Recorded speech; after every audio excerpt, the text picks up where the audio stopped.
Assalamualaikum warahmatullahi wabarakatuh.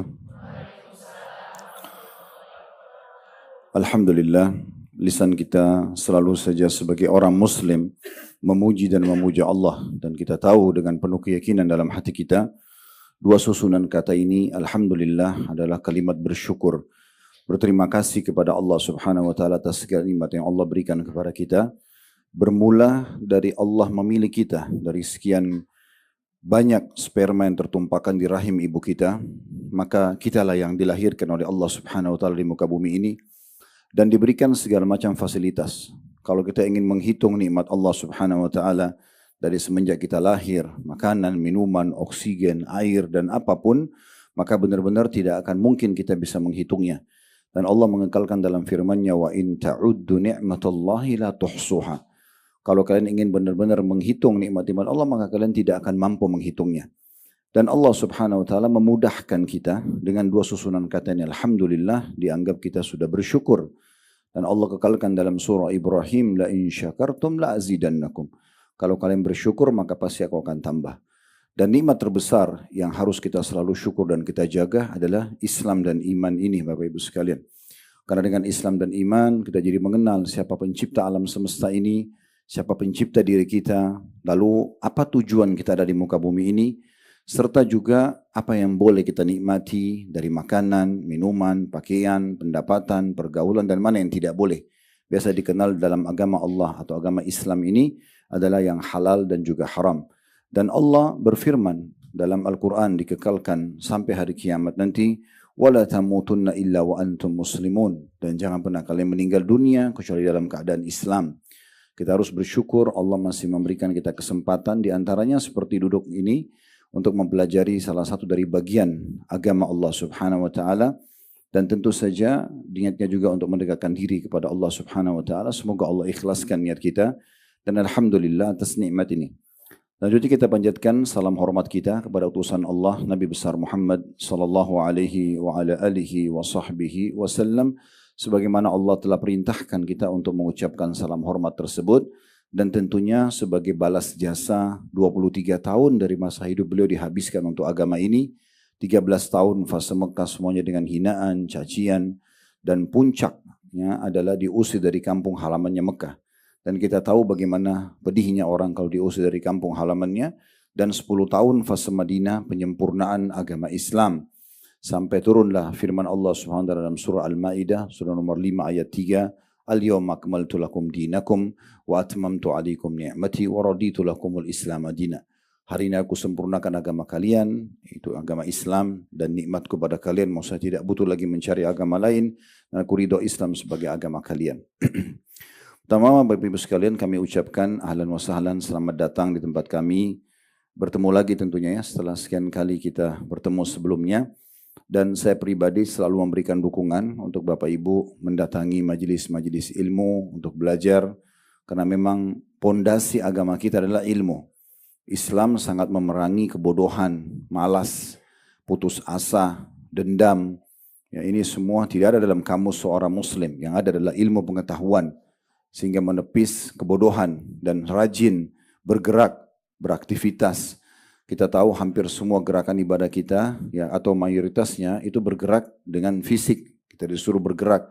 Haji dan umrah itu ada tawaf, ada sa'i, sholat ada gerakannya dan seterusnya. Jihad ya, pergi ke masjid dan segala macam kegiatan-kegiatan tersebut.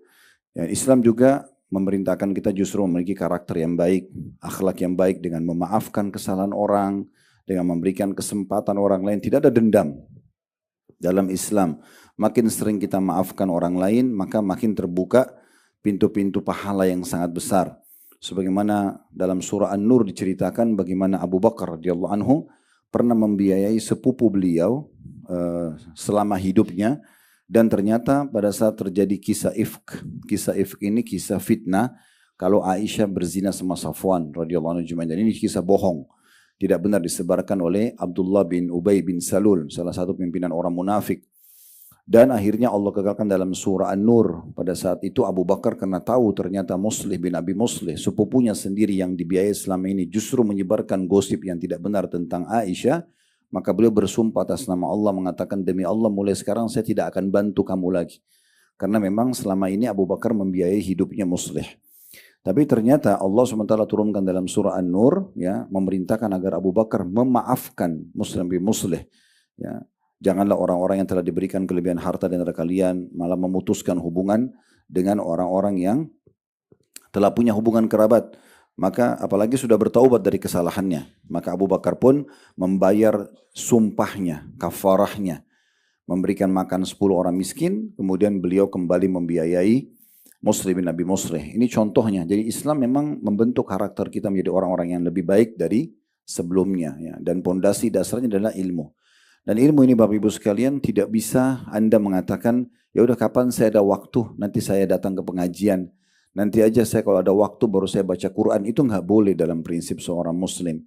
Kita harus meluangkan waktu dan Bapak Ibu harus memahami kalau belajar ilmu seperti ini lebih kita butuhkan daripada makanan pada saat lapar, minuman pada saat haus, obat pada saat sakit, dan tempat tidur pada saat capek. Karena ilmu ini agama yang akan mengajarkan ke Bapak Ibu mana makanan, mana minuman, mana obat, dan mana tempat tidur yang boleh dan tidak boleh.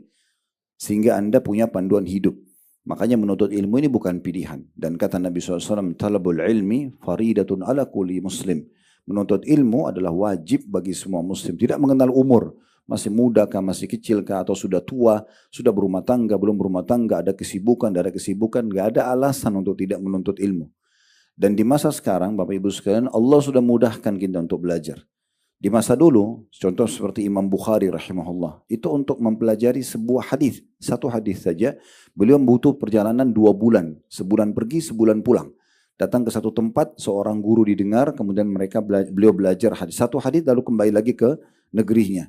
Sulit sekali, tidak ada alat komunikasi kayak kita sekarang. Sekarang bisa by telepon, bisa lihat di media.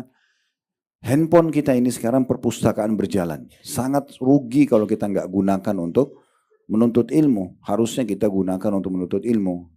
Begitu juga dengan transportasi. Kayak Bapak Ibu datang misalnya dengan transportasi kendaraan mobil atau bus. Sekarang mungkin ada pesawat, ada kereta cepat, segala macam hal. Banyak cara yang kita lebih mudah sekarang ini untuk meraih pahala, ya. Saya melihat kalau kita bandingkan dengan di masa dulu, itu waktu mereka terlalu banyak untuk menyelesaikan satu masalah. Butuh waktu lama untuk mendatangi seorang guru atau untuk misalnya menanyakan kabarnya orang tuanya aja. Karena tidak ada telepon, tidak ada handphone di masa dulu.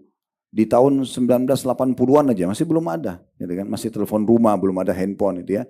Atau kita kembali mungkin sebelum ada telepon. Susah sekali orang kalau mau silaturahim atau menanyakan kabar ayah ibunya. Dia harus ke kampungnya, ke negerinya. Kalau sekarang hanya dengan WA, hanya dengan telepon, sangat mudah untuk berbakti dengan orang tua.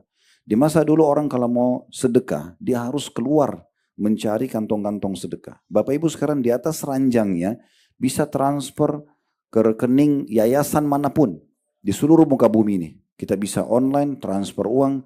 Mau buka puasa kan orang di Mekah pun dengan pahala yang besar di Ramadan bisa kita dengan transfer uang misalnya. Melalui travel yang berangkat kita titipin, tolong ya saya titip sana untuk buka puasain orang. Masa dulu mana bisa dari Indonesia. Mungkin beberapa kita mungkin para sepuh mendapatkan bagaimana jemaah haji dulu pergi ke sana naik kapal laut dengan perjalanan sebulan setengah yang baru sampai, belum pulangnya, sampai kadang-kadang sudah pamit dengan keluarga, mungkin tidak kembali lagi dan segala macam hal. Jadi yang kami ingin sampaikan, kemudahan-kemudahan ini maksimalkan Bapak Ibu sekalian, ya maksimalkan. Termasuk dengan datangnya Bapak Ibu di sini. Tentu bukan saya katakan berarti saya layak untuk Bapak Ibu datangi, bukan. Bapak Ibu datang ke siapa saja yang kira-kira kompeten di bidangnya dianggap, kemudian bisa berbagi ilmu. Karena memang agama ini semuanya baik dengan izin Allah SWT. Selama yang disampaikan dalilnya jelas, Allah berfirman, Rasulullah bersabda, maka kita ambil. Karena ada dalil, ada rujukan. Yang saya tidak sarankan belajar itu kalau Bapak Ibu datang ke orang yang ngelantur, ngomongnya sembarangan, tidak ada dasar hukumnya, tidak ada dalilnya, maka jangan didengar. Nanti Bapak Ibu salah dalam mendapatkan panduan, ya. Oleh karena itu harus juga kembali kepada rujukan yang benar. Baik, tema yang diminta tentunya wanita dalam Al-Quran dan hadis, begitu ya, atau tepatnya wanita dalam Islam. Mungkin poin ini penting sekali, bukan hanya buat ibu-ibu, tapi juga buat bapak-bapak ya. Karena laki-laki dan perempuan tidak bisa dipisah satu sama yang lain ya. Kita ini seperti saudara kandung, saudara kembar. Cuma beda jenis kelamin. Itu laki-laki sama perempuan. Digambarkan oleh para ulama dengan istilah syaqiq, ya, atau seperti saudara kandung. Karena nggak bisa dipisah. Di mana laki-laki ada perempuan, kan gitu. Cuma memang Islam datang mengatur masing-masing sesuai dengan ciptaannya. Nah, nanti akan kita pertemukan tentang bagaimana Islam mengatur wanita dan membentuk ya program-program dalam hidupnya. Itu beda sekali dengan orang-orang non-muslim yang mereka memang tidak punya landasan wahyu, gitu ya. Yang pertama kita harus fahami bahwasanya Allah Subhanahu wa taala berfirman, ini pembukaan kita ya. Dalam surah An-Nisa surah nomor 4 ayat 32. Ini penting sekali untuk kita renungi sama-sama. Surah An-Nisa surah nomor 4 ayat 32 yang berbunyi, "Wala tatamannaw ma faddalallahu bihi ba'dakum 'ala ba'd." Janganlah sebagian mereka cemburu dengan sebagian yang lainnya. Siapa yang Allah sebut di sini? Siapa yang Allah bahas tidak boleh saling cemburu? Laki-laki dan perempuan. Lirrijali nasibun mimma iktasabu, bagi para laki-laki ada tugas-tugasnya. Ya. Ada tugas-tugas seperti sholat berjamaah di masjid, perempuan sholat di rumah, gitu kan? Laki-laki cari nafkah, perempuan urus anak-anak dan rumah misalnya. Laki-laki itu pergi ngantar jenazah, perempuan tidak perlu ngurus jenazah. Laki-laki pergi jihad, berperang, perempuan tidak perlu pergi berjihad. Contohnya, walin nisa'i nasibu mimma iktasaban, dan para wanita juga punya tugas-tugas sesuai dengan ciptaannya. Was'alullaha min fadli, dan mintalah dari Allah karunia-Nya. Sesungguhnya Allah Maha mengetahui segala sesuatunya. Nah, ini Bapak Ibu sekalian, landasan ya, bahasan kita berhubungan dengan masalah laki-laki dan perempuan dulu. Ya. Walaupun yang kita bahas masalah perempuan, tapi di sini perlu kita punya batasan. Karena munculnya ide emansipasi wanita di Barat, apa maksudnya? Perempuan harus sama-sama laki-laki semuanya. Mereka paksakan perempuan harus sama dengan laki-laki. Islam tidak mengajarkan itu. Ya, tidak mengajarkan itu. Karena memang berbeda. Laki-laki, Bapak Ibu sekalian, walaupun menangis darah, nggak mungkin bisa hamil. Ya, nggak mungkin bisa menyusui. Nggak mungkin. Ya. Jadi memang Allah berikan untuk perempuan itu. Sebagaimana juga perempuan mungkin ada hal-hal yang tidak perlu dia masuk ke ranah laki-laki. Seperti pergi jihad berperang. Udah ibu-ibu urus anak-anaknya di rumah. Kader para mujahidin di rumah, iya itu benar. Cetak anak-anak kita supaya menjadi orang-orang yang kuat secara iman berperang jalan Allah, itu iya. Tapi ikut berperang gak perlu.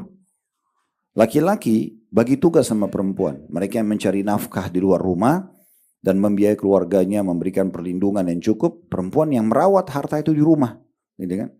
Kalau dua-duanya di luar rumah, kira-kira siapa yang mau ngurus rumah? Siapa yang mau ngurus anak? Atau kalau dua-duanya di rumah, siapa yang akan mencari nafkah? Kan gitu. Jadi perbedaan ini ada, tidak bisa kita pungkiri. Sementara mereka menyebarkan istilah emansipasi ini dengan tujuan untuk menyerang Islam. Seakan-akan Islam itu zalim pada wanita. Kenapa tidak dikasih peluang sama dengan laki-laki? Padahal sebenarnya Islam akan kita jelaskan nanti memuliakan sekali wanita. Sesuai dengan fitrahnya. Sesuai dengan ciptaannya. Dan tidak bisa dipaksakan keluar dari itu. Kenapa banyak laki-laki mau operasi kelamin, ubah jadi perempuan? Kenapa perempuan banyak mau berubah jadi laki-laki? Karena mereka tidak faham tentang masalah ini. Mau memaksakan diri semua harus sama. Gak bisa. Memang gak bisa gitu ya. Ada hal-hal nanti yang sama dalam tugas, ada hal-hal yang tidak sama dalam tugas. Kalau mau dihitung Bapak Ibu sekalian, perempuan Allah bebankan haid setiap bulan.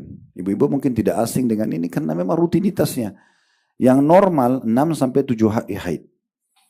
Kalau kita bahas masalah bab sholat saja misalnya. Laki-laki tidak ada haidnya. Artinya saya sama bapak-bapak di sini, kalau dalam 1 bulan, kami 30 hari sholat terus. Nggak ada liburnya. Ibu-ibu pasti ada libur seminggu. Sekarang kalau mau bicara masalah emansipasi wanita, dan masuk ke pemikiran orang barat, laki-laki bisa protes misalnya. Kok bisa mereka ada libur 1 minggu, 1 bulan ya? Kalau kali 1 tahun, kan gitu. Kalau kali 10 tahun, berapa kali ibu tidak sholat? Tapi Allah dengan kemahadilannya memberikan pahala yang sama. Kan gitu. Dan memang dibedain, tapi ada hal-hal yang Allah samakan. Nanti akan kita paparkan lebih panjang masalah itu ya. Jadi oleh karena itu kita kembali tadi An-Nisa dulu, surah nomor 4 ayat 32, terjemahan letter-letnya dalam Quran terjemahan itu. Dan janganlah kamu iri hati terhadap apa yang dikaruniakan Allah kepada sebagian kamu, ya, lebih banyak dari sebagian yang lain. Di sini yang dimaksud laki-laki dan perempuan. Karena bagi laki-laki ada bahagian dari apa yang mereka usahakan, dan bagi para wanita pun ada bahagian dari yang mereka usahakan. Sesuai dengan fitrahnya masing-masing. Kemudian dikatakan mohonlah kepada Allah sebagian dari karunia-Nya. Maksudnya kalau butuh sesuatu minta dari Allah Subhanahu wa taala, sungguhnya Allah Maha mengetahui segala sesuatunya. Islam memuliakan wanita dari banyak sisi. Kita mulai dari situ dulu. Yang pertama, sebagai contoh Allah menyebutkan dalam Al-Qur'an namanya surah wanita-wanita. Surah An-Nisa. Dan Bapak Ibu tidak akan temukan dalam Al-Quran surah Ar-Rijal. Tidak ada. An-Nisa saja, wanita. Berarti Allah peduli benar dengan ibu-ibu gitu ya. Sampai Allah berikan nama. Harusnya kalau mau bicara masalah emansipasi tadi, kalau mau ditarik dan ini tidak mungkin masuk dalam Islam, berarti harusnya ada surah Ar-Rijal juga. Tapi enggak ada. Al-Mu'minun ada. Tapi umum, laki-laki perempuan masuk dalamnya. Tapi An-Nisa khusus. Sebagaimana Allah SWT sebutkan Luqman, beliau adalah orang saleh. Kita tidak bicara nabi-nabi ya. Nabi-nabi memang semua dari laki-laki Allah tugaskan karena memang mereka diberikan sesuai dengan fitrahnya. Keluar di luar rumah, dakwah, berjihad, menghadapi tantangan itu laki-laki. Ya, saya sama bapak-bapak di sini, memang kulit kami ini diciptakan untuk menghadapi sinar matahari, udara panas, udara dingin. Jadi kami ini nggak butuh hand body, nggak butuh sunblock, memang nggak butuh gitu ya. Karena memang Allah ciptakan untuk itu. Makanya kami itu sholat berjamaah, ngantar jenazah, cari nafkah, jihad, memang tugasnya. Ibu-ibu memang karena fitrahnya di rumah, makanya kalau keluar sedikit sensitif kulitnya. Karena memang tempatnya di rumah sebenarnya, bukan di luar gitu ya. Di luar pergi tapi kebutuhan-kebutuhan penting. Bukan hal-hal yang harus seperti laki-laki gitu. Ya, akhirnya menjadi pekerja-pekerja keras di luar, itu nggak dibutuhkan. Ya. Kalau ada yang berkata, lalu bagaimana Ustaz membiayai hidup saya? Allah Subhanahu wa taala menjamin untuk semua wanita itu sebelum menikah walinya wajib memberikan nafkah. Wali, ayah kandungnya. Kalau ayahnya meninggal, semua pengganti ayah, pamannya, saudaranya dia, gitu ya, memberikan nafkah. Kalau sudah menikah, suami yang merupakan orang lain, Bu. Ya, saya mungkin sama bapak di sini yang menjadi suami, kami bukan saudara, bukan paman, tapi begitu akad nikah, kewajiban kami memberikan makan, minum, tempat tinggal, transportasi, rumah semampunya, gitu ya. Makanya diperintahkan perempuan untuk taat sama suaminya, karena orang asing datang tiba-tiba memenuhi semua kebutuhan ibu, kan gitu. Nah ini juga bagian daripada yang harus diperhatikan. Baik, kita mulai dulu dari poin yang pertama. Allah SWT sebutkan surah An-Nisa dalam Al-Quran, dan ini memang betul-betul menunjukkan kemuliaan secara khusus. Dan sebagaimana Allah sebutkan nama Luqman, seorang laki-laki soleh, surah Luqman dalam Al-Quran, Allah juga sebutkan surah Maryam. Ya. Bukan Nabi Maryam, ibunya Nabi Isa. Tapi Allah sebutkan nama surah dengan namanya gitu ya. Begitu juga kita tahu, itu yang kedua ya, bagaimana Allah sebutkan Maryam. Kalau yang pertama Allah sebutkan surah An-Nisa. Yang kedua Allah berikan atau sebutkan nama Maryam khusus sebagai nama surah. Yang ketiga bagaimana Allah Subhanahu wa taala menjadikan istri Fir'aun yang salihah itu menjadi perumpamaan bagi manusia. Perumpamaan bagi manusia, dan juga dijadikan Maryam sebagai perumpamaan bagi manusia. Ini bisa Bapak Ibu lihat dalam surah At-Tahrim di akhir ayatnya ya. Di dalam ayat 11 dan ayat 12 ya. Di dalam surah Tahrim ini ada ayat 11 dan ayat 12, Allah Subhanahu wa taala menyebutkan tentang keutamaan dua wanita ini ya. Allah Subhanahu wa taala sebutkan secara khusus. Bisa dibuka surah At-Tahrim ayat 11 dan ayat 12-nya ya. Jadi nanti bisa Bapak Ibu juga jadikan sebagai rujukan ya. Ini surah nomor 66 dalam Al-Quran. Di ayat 11-nya dan di ayat 12-nya ini Allah sebutkan tentang istri Fir'aun yang saleha walaupun suaminya kafir. Bagaimana Allah balas dia dengan kebaikan, dan Allah berikan di ayat 12-nya itu tentang Maryam. Di ayat 11 saya bacakan yang berbunyi وَضَرَبَ مَثَلًا لِلَّذِينَ آمَنُوا امْرَأَةَ فِرْعَوْنَ إِذْ قَالَتْ رَبِّ ابْنِ لِي عِندَكَ بَيْتًا فِي الْجَنَّةِ وَنَجِّنِي مِنْ فِرْعَوْنَ وَعَمَلِي وَنَجِّنِي مِنَ الْقَوْمِ الظَّالِمِينَ. Dan Allah membuat istri Fir'aun sebagai perumpamaan bagi orang-orang yang beriman. Jadi wanita ini satu dijadikan contoh untuk semua orang beriman. Apa sebabnya? Ketika dia berkata, ya Rabbku, bangunkanlah untukku sebuah rumah atau istana di sisimu di surga atau dalam Firdaus, surga Firdaus, dan selamatkan aku dari Fir'aun dan perbuatannya, dan selamatkan aku dari kaum yang zalim. Jadi dia sempat mendakwahi suaminya Fir'aun tapi tidak mau, dan sampai Fir'aun akhirnya membunuh Asia ini, ya, dibunuh. Nah, waktu dia lagi disiksa mau dibunuh, dia sempat mengangkat wajahnya ke langit sambil berdoa, ya Allah, mengucapkan ini, bangunkanlah, karena dia akan meninggal, dia tahu akan meninggal, akan dibunuh oleh Fir'aun, dia akan tinggalkan istana selama ini yang dia hidup, maka dia minta, ya Allah, gantikan aku istana di surga dan selamatkan aku dari Fir'aun. Maka Asia pun akhirnya wafat dalam kondisi dibunuh oleh Fir'aun, gitu kan? Dan Fir'aun sempat heran melihat dia sambil mengatakan, wanita ini sudah gila, masa saya mau bunuh dia masih senyum? Karena dia waktu diminta doa ini, sebagian riwayat menyebutkan Allah perlihatkan sebelum dia wafat, diperlihatkan istananya di surga yang diterima doa yang dia ucapkan ini. Begitu juga dengan Maryam, wanita yang suci. Maryam ini disebutkan tidak pernah keluar dari rumahnya atau tempat dia ibadah kecuali darurat. Sehingga kalau Maryam keluar di sekitar Baitul Maqdis di masa hidupnya itu betul-betul menjadi sorotan mata orang-orang. Karena jarang sekali keluar. Cuma selalu di rumah dan ibadah kepada Allah Subhanahu wa taala. Dan tidak asing kisah Maryam, bagaimana beliau alaihissalam itu sampai diberikan oleh Allah Subhanahu wa taala makanan dari surga. Nabi Zakaria pun itu sampai kaget melihat kenapa ada buah-buahan di tempat ibadahnya Maryam, dan ditanya, dari mana kau dapatkan ini? Maryam mengatakan, dari sisi Allah. Allah memberikan rezeki kepada siapapun yang dia inginkan. Karena kesucian luar biasa, ya, menjaga hubungannya, tidak interaksi sembarangan sama lawan jenis, dia tidak melakukan hal-hal yang haram.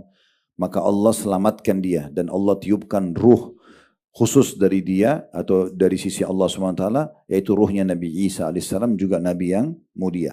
Itu yang Allah sebutkan di ayat 12-nya. Wa Maryam ibnata Imran allati ahsanat farjaha fanafakhna fihi min ruhina wa saddaqat bi kalimati rabbiha wa kutubihi wa kanat minal qanitin. Dan ingatlah atau pelajarilah, kalau dalam Al-Quran ada kata-kata ingat berarti pelajari, ya. Pelajarilah Maryam binti Imran. Surah Al-Imran, Al-Imran artinya keluarga Imran, ayahnya Maryam, ya. Ingatlah Maryam binti Imran yang memelihara kehormatannya, karena dia tidak pernah keluar rumah kecuali yang penting saja. Dia juga tidak pernah melakukan pelanggaran haram, tidak pernah disentuh oleh laki-laki yang bukan halal bagi dia, bahkan tidak sempat menikah, ya. Maka kami tiupkan karena kesucian dia, ya, di dalam rahimnya sebagian dari ruh atau ciptaan kami, itulah Isa alaihissalam, dan dia membenarkan kalimat Rabbnya dan kitab-kitabnya, dan dia termasuk orang-orang yang taat. Kemudian yang keempat, ya, Allah Subhanahu wa taala menyamakan laki-laki dan perempuan dari sisi balasannya, ya, dari sisi balasannya. Dan ini tentu yang membuat tadi saya bilang sebagai contoh, Bu, ya, bagaimana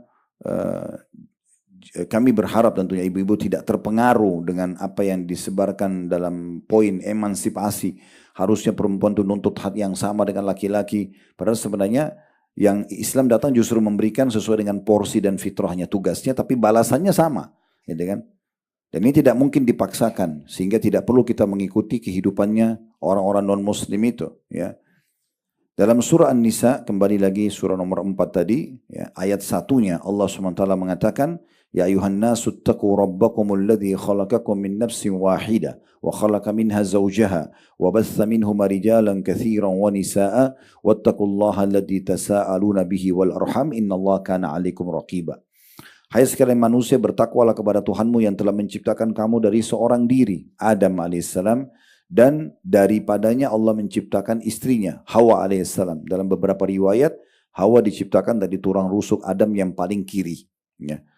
Seperti itulah disampaikan dalam riwayat Nabi SAW. Dan dari keduanya, laki-laki dan perempuan, ini berarti menandakan persatuan di antara keduanya dan sama kedudukannya. Allah telah memperkembangbiakkan laki-laki dan perempuan yang sangat banyak. Dan bertakwalah kepada Allah, maksudnya selalu tunduk kepada Allah, yang dengan mempergunakan namanya kalian saling meminta satu sama yang lain. Serta juga ya, peliharalah hubungan silaturahim, sungguhnya Allah senantiasa mengawasi kalian. Begitu juga Allah sebutkan di dalam surah Al-Ahzab, surah nomor 33 dalam Al-Quran. Ini disebutkan di ayat 35-nya. Bagaimana Allah subhanahu wa ta'ala menggabungkan, ini menandakan laki-laki dan perempuan disetarakan dalam agama Islam. Ya, kedudukannya walaupun beda tugas masing-masing. Al-Ahzab surah nomor 33 ayat 35. Innal muslimina wal muslimat wal mu'minina wal mu'minati wal qanitina wal qanitati was sadiqina was sadiqati was sabirina was sabirati wal khashiina wal khashiat wal khashiina wal khashiati wal mutasaddiqina wal mutasaddiqati was saimina was saimat والصائمين والصائمات والحافظين فروجا والحافظات والذاكرين الله كثيرا والذاكرات أعد الله لهم مغفرة وأجرا عظيما. Di sini Allah samakan laki-laki sama perempuan. Ya. Disebutkan sungguhnya laki-laki dan perempuan yang muslim, laki-laki dan perempuan yang mukmin, laki-laki dan perempuan yang selalu dalam ketaatan, laki-laki dan perempuan yang selalu jujur atau benar, laki-laki dan perempuan yang selalu sabar, laki-laki dan perempuan yang selalu khusyuk atau konsentrasi dalam ibadah kepada Allah, laki-laki dan perempuan yang suka bersedekah, laki-laki dan perempuan yang suka berpuasa, laki-laki dan perempuan yang memelihara kehormatan mereka, maksudnya tidak berzina dan tidak merusak nama baiknya, laki-laki dan perempuan yang banyak menyebut nama Allah atau berzikir, Allah telah menyediakan untuk mereka ampunan dan pahala yang besar. Di sini kita lihat Allah gabungkan laki-laki dan perempuan, laki-laki dan perempuan, itu ya. Semuanya disamakan oleh Allah Subhanahu wa taala, terutama dari sisi balasan. Walaupun tugasnya berbeda, Begitu juga selanjutnya Allah Subhanahu wa taala sebutkan di dalam surah An-Najm, ya, surah nomor 53. Di mana Allah Subhanahu wa taala menyebutkan di ayat 45-nya ya. Di ayat 45-nya Allah SWT berfirman annahu khalaqaz zawjaini dzakara wal untha, dan bahwasanya dia Allah menciptakan berpasang-pasangan pria dan wanita. Ulama masukkan dalil ini tentang masalah penyamaan dalam Islam laki-laki dan perempuan. Artinya betul-betul Islam memuliakan wanita dan menyamakan dengan laki-laki sebagaimana Allah sebutkan. Begitu juga disebutkan dalam surah Al-Qiyamah, surah nomor 75 ya, dalam Al-Quran di ayat 39 ya. فَجَعَلَ مِنْهُ الزَّوْجَيْنِ الذَّكَرَ وَالْأُنْثَى, dan Allah menjadikan daripadanya, maksudnya dari ya, Adam dan Hawa pasangan sepasang laki-laki dan perempuan, atau Allah jadikan dari sisinya sepasang laki-laki dan juga perempuan. Selanjutnya kita masuk yang kelima ya, di sini kedudukan wanita dalam Islam adalah kedudukannya sebagai anak perempuan. Kedudukan sebagai anak perempuan ya. Jadi dalam Islam ini anak perempuan punya kedudukan yang luar biasa, dan bagaimana Allah Subhanahu wa taala menghardik dan menyalahkan orang-orang kafir Quraisy di masa jahiliyah pada saat mereka mengubur hidup-hidup anak perempuan mereka. Karena tersebar isu waktu itu kalau punya anak perempuan, maka anak perempuan ini ya sulit menjaganya. Karena kapan dia hamil di luar nikah nanti namanya orang tuanya rusak, dia tidak bisa dibanggakan untuk menjadi seorang kesatria di medan perang, dia tidak bisa mencari nafkah, maka mereka anggap itu memalukan. Jadi kalau mereka punya anak perempuan biasanya kalau sudah lebih dari 2, 3 itu ada yang pasti dikubur, dibunuh hidup-hidup. Allah mengatakan wa idza mau'ulatun su'ilat. Pada saat anak-anak bayi yang dikubur hidup-hidup itu bi'ayyi dzambin kutilat. Kenapa mereka sampai dibunuh? Islam datang justru memuliakan anak perempuan. Kalau bapak ibu dikaruniai anak perempuan, dengarkan baik-baik hadisnya. Ibu dan bapak kalau sabar merawat mereka, anak perempuan secara khusus, anak laki-laki juga ada pahalanya. Tapi anak perempuan ini ada ekstra, karena menjaganya hati-hati sekali. Saya tidak menyarankan perzinahan, tapi kalau laki-laki berzina, dia nggak akan hamil. Tapi kalau perempuan berzina, hamil, ini sudah rusak semua masa depannya. Kan gitu, setetes sperma masuk, dia hamil, udah rusak semua masa depannya, rusak namanya, rusak nama keluarganya, anak yang lahir nggak jelas statusnya dan segala macam hal. Makanya kata Nabi SAW, man 'ala jariyataini hatta tabluga ja'a yaumal qiyamati ana wa huwa wa dhamma asabi'ah. Hadis riwayat Muslim. Siapa yang benar-benar merawat dua anak perempuannya, ya, disebutkan sini dua anak perempuannya sampai balik, ya. Kalau sudah balik dia bertanggung jawab sendiri, walaupun dia tetap mengawasi, tapi dia terus sabar dari kecil diurus, ya, mungkin banyak sekali dari bayi banyak keperluan yang kita penuhi sampai dia balik, maka nanti orang tua yang mengurus dua anak perempuannya ini akan bersama aku di surga seperti ini. Nabi SAW menyatukan jari-jari beliau. Ya, berarti menandakan kedekatan orang yang mengurus anak perempuan dengan Nabi SAW hari kiamat itu luar biasa. Sangat dekat. Begitu juga dengan ada riwayat yang sahih, diriwayatkan juga oleh Imam Muslim. Kata Aisyah radhiyallahu anha, ja'atni miskinatun tahmilu ibnataini laha. Telah datang seorang wanita yang miskin kepadaku, kata Aisyah radhiyallahu anha suatu hari, dan membawa dua anak perempuannya. Fa'at'amtuha thalatha tamaratin. Dan aku akhirnya memberikan 3 butir kurma kepadanya. Karena dalam riwayat lain juga dijelaskan, Aisyah mengatakan waktu ibu itu datang, yang orang miskin ini membawa dua anak perempuannya, kebetulan aku tidak punya apa-apa di rumah kecuali tinggal 3 butir kurma saja. Maka aku pun memberikan kepada ibu tersebut. Lalu dikatakan fa'atat kulla wahidatin minhuma tamrah. Lalu kemudian ibu ini waktu saya berikan 3 butir kurma, dia bagi sebutir buat anaknya yang di kanan, sebutir yang buat di kiri, sebutir buat dia, 3 butir kurma. Dalam kondisi ibu ini sangat butuh makanan. Nah rupanya karena asyik ngobrol sama Aisyah, dia belum sempat makan kurmanya, kedua anaknya sudah menghabiskan kurma mereka. Warafa'at ila fiha tamratan litakulaha. Pada saat ibu itu mengangkat kurma untuk dia makan punya dia, fastat'amatha ibnataha. Maka kedua anak perempuannya minta tambahan. Ya, minta kurma lagi, padahal dia sendiri belum makan. Fashaqqatit tamrata allati kanat turidu an ta'kulaha bainahuma. Kemudian ibu itu akhirnya membagi 2 kurma dia untuk dikasih kepada kedua anak perempuannya. Dia sendiri kelaparan tapi dia berkorban untuk 2 anak perempuannya tadi gitu ya. Kemudian dikatakan fa'ajabani sya'nuha fadzakartu alladhi sana'at li Rasulillah sallallahu alaihi wasallam. Maka kata Aisyah, saya pun kagum dengan pengorbanan ibu ini walaupun sederhana, hanya sekedar menahan laparnya dan mendahulukan kedua anaknya. Padahal anaknya sudah dapat tadi makanan itu ya. Dan aku sebutkan itu kepada Nabi SAW, ya Rasulullah begini tadi ceritanya. Ada ibu datang, kemudian dia membawa 2 anaknya, dia miskin, saya tidak punya kecuali 3 butir kurma. Dia pun dalam kondisi kelaparan, dia kasih sebutir-sebutir anaknya. Dia lagi belum makan yang satunya, masih ngobrol, anaknya minta lagi. Lalu dia mengalah, dibagi 2, lalu dikasih kepada anaknya. Maka apa jawaban Nabi SAW? Pengorbanan hanya sebutir-sebutir kurma saja, tambah atau 1 butir kurma yang dibagi 2 yang punya ibu tadi itu, innallaha qad aujabalaha biha al-jannah au a'taqaha biha minan nar. Ketahuilah wahai Aisyah, sesungguhnya dengan perbuatan ibu tadi kepada 2 anak perempuannya itu, Allah masukkan dia ke dalam surga atau Allah selamatkan dari api neraka. Oleh karena itu ibu-ibu saya ingatkan ya, kadang-kadang subhanallah syaitan goda kita. Mungkin ibu beli makanan kesukaannya, taruh di kulkas, habis itu besok kita mau makan sudah nggak ada, habis dimakan anak-anak. Ya, biasanya marah sama anaknya gitu ya. Atau misalnya datang anak-anak makan, ibu-ibu juga mau makan, mungkin ibu udah mulai lapar, masih minta, ibu minta, umi minta misalnya. Lalu atau kita mungkin bawa makanan favorit, lalu kita ancam anak-anak, jangan makan, ini punya ibu ya, nah, misal. Nah itu sebaiknya jangan gitu ya.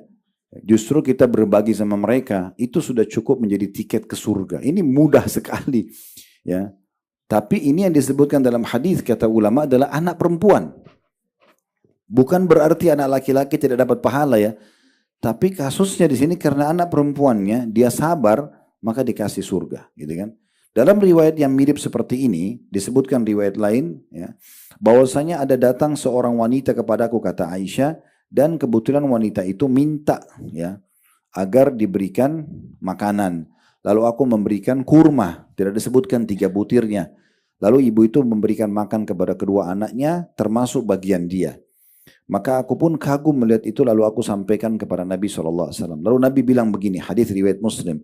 Man ibtuliya minal banati bisyai, siapa yang diuji oleh Allah dengan dikaruniai anak perempuan, Lalu dia sibuk memenuhi kebutuhan. Fa ahsana ilaihinna.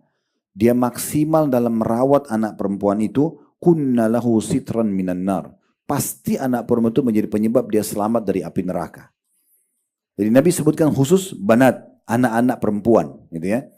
Berarti memang menandakan anak perempuan kadang-kadang lebih manja, lebih rewel, itu biasa. Anak laki-laki kan jatuh, lari, loncat, itu udah biasa bagi dia. Perempuan sedikit jatuh, sedikit makanannya diambil, udah nangis, itu butuh ekstra sabar gitu ya. Nah kalau orang sabar aja dengan itu berarti mendudukan wanita dalam Islam luar biasa. Masih anak perempuan aja, kalau orang tuanya sabar bisa jadi penyebab masuk ke dalam surga gitu ya. Itu contohnya. Walaupun saya ingin berbagi, terutama bagi ibu-ibu, kalau dalam pendidikan anak, ini juga saya sampaikan pada istri saya gitu ya. Dalam pendidikan anak, usahakan jangan memberikan pilihan kepada anak-anak. Contoh misal, ibu kalau mau ingin sayang sama anaknya, ingin memberikan makan. Udah, ibu masak aja apa yang ibu punya di rumah. Misalnya ibu kebetulan punya ayam, ya udah ibu buat ayam, ibu panggil anak, ini nak ya, rezeki kita hari ini makan bismillah tangan kanan. Jangan ibu tanya, nak pengen makan apa? Karena pertanyaan ini pada anak-anak yang belum masuk kepada umur balik, ini kurang tepat. Kenapa kurang tepat? Karena bisa membuka celah-celah pintu durhaka tanpa kita sadari. Contoh misalnya ibu bilang, ibu nak mau pengen makan apa? Anak 3 tahun, 4 tahun, dia tidak ngerti sebenarnya. Dia tidak ngerti ibu punya uang atau tidak, ibu punya bahan atau tidak. Terus dia bilang, saya mau ayam goreng. Ibu bilang, baik, besok ibu buatin. Besok ternyata ibu lupa. Dia akan tanya, ibu ayam goreng saya mana? Kalau ibu bilang, ya ibu lupa nak. Apa yang kira-kira yang dia bilang? Ah ibu ini. Kalimat ah itu kan tidak boleh. Tidak boleh.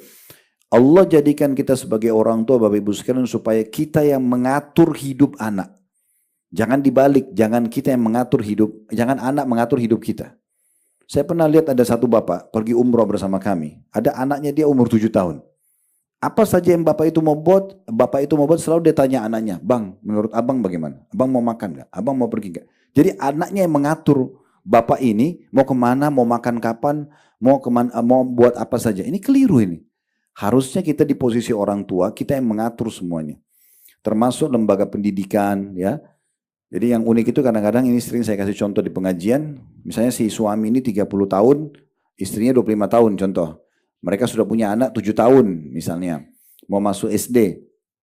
Atau mau masuk TK. Mereka datanglah ke 2 lembaga sekolah misalnya. 2 pendidikan. Yang satu kurikulumnya begini. Warna cat dinding bangunannya biru misalnya. Yang ini yang B misalnya warna hijau. Kurikulum juga. Dan mereka sudah konsultasi lah. Kurikulum sudah tahu, biaya sudah tahu, jarak sudah tahu. Mereka sudah tahu semua. Harusnya kan yang mengambil keputusan suami istri ini. Tapi uniknya mereka datang tanya kepada anaknya yang 7 tahun, nak mau yang mana? Nah kebetulan si anak suka warna biru, ya yang ini aja. Padahal dia tidak tahu biaya, dia nggak tahu kurikulum, dia nggak tahu jarak. Tapi uniknya suami istri ini ikuti anaknya, ini keliru. Akhirnya banyak orang tua nanti yang tidak dipatuhi oleh orang tua, oleh anak-anaknya. Ya, jadi kalau bapak ibu ikutin apa yang kami sarankan, pastikan bu, walaupun dan bapak sekalian mereka sudah berumur pun, sudah berumah tangga, mesti tetap hormatin kita. Menurut ibu gimana, menurut ayah bagaimana. Karena kita biasakan mereka itu patuh sama kita. Ini bukan masalah otoriter ya, bukan. Tapi memang Allah amanahkan mereka dari kecil. Dan kita lebih berhak karena nasabnya ke kita untuk kita bentuk mereka. Kita yang membentuk, kita pilihkan pakaiannya, kita pilihkan makanannya, kita pilihkan apalah semua. Semua kita pilihkan, sabun, sampo-nya. Jangan tanya mereka. Mereka nggak ngerti. Bapak ibu tinggal langsung memilihkan saja. Itu akan membuka pintu ke bakti atau bakti yang luar biasa. Ini pernah kami jelaskan dalam metode pendidikan anak. Salah satunya ya. Tapi bukan itu jadi bahasan kita. Kita sekarang membahas tentang kedudukan wanita di dalam Islam. Dan kita masuk poin kelima, masalah kedudukannya sebagai anak perempuan. Gitu ya. Kemudian selanjutnya, kedudukannya setelah menikah. Ya, menjadi istri. Ya. Dan ini luar biasa ya, Islam itu memang memberikan profesi dan status wanita terbaik. Dalam Islam itu yang paling baik pada saat ibu bisa menjadi istri, sempurna kalau jadi ibu. Gitu ya. Bukan doktor, bukan profesor, bukan seorang wanita karir, bukan dalam Islam. Itu bukan tidak boleh. Bagaimana Ustaz kalau saya mau bersekolah? Silahkan, gak ada masalah. Mau kerja silahkan, tapi jangan lupa, justru status yang paling tinggi itu menjadi istri dan menjadi ibu. Itu yang paling tinggi. Kalau itu sudah ada selesai, ibu sudah sampai pada tingkat tertingginya. Saya kasih contoh rasional. Kalau ada seorang wanita, anggaplah dia sangat cantik sekali, sempurna secara fisik, namanya harum, punya jabatan tinggi segala macam. Umurnya sudah 30 tahun. Lalu ditanya pada saat di satu acara keluarga, sudah menikah belum? Lalu dikatakan belum. Kira-kira bagaimana di pandangan orang? Nanti keep saja, disimpan saja jawabannya. Sekarang kalau kita kasih sebaliknya. Ada wanita biasa-biasa saja secara fisik. Mungkin juga pendidikannya tidak terlalu tinggi. Tapi pada saat dia kumpul keluarga ditanya, sudah menikah? Sudah. Bagaimana pandangan orang? Status istri itu mahal sekali. Jadi secantik apapun, sepintar apapun orang, kalau belum jadi istri masih dianggap ada yang kurang. Sekurang apapun dia, kalau dia status istri langsung sudah dianggap punya kelebihan.